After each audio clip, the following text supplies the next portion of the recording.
parallel constraint in Autodesk Inventor is used to make two parts of your sketch parallel to one another. Now this can be used for two standalone lines like we have up here, or it can be used on sides of a very complex sketch where you want two lines to be parallel to one another. So we find the parallel constraint up here. It's right underneath our coincident constraint. So we left click on it. And for example, with these two lines up here, I want to make this one here on the left vertical to match this one here on the right.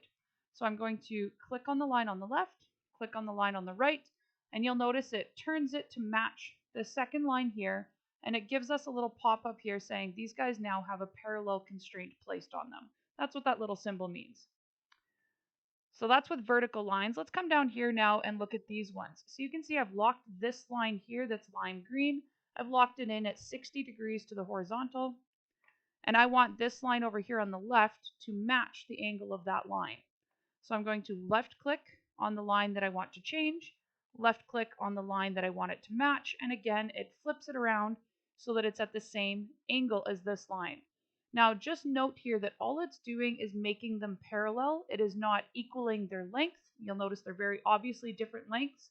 It's not lining up the bottom points or anything like that. It's just making them parallel to one another.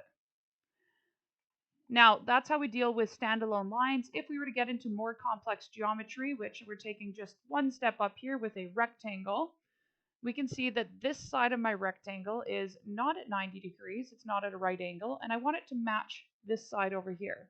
So I'm just going to left click on this line, and as I do this, just watch what happens to the top and bottom lines. And then I'm going to left click on the line that I want it to be parallel to. And you'll notice we get the little symbol there saying these two lines are parallel to one another.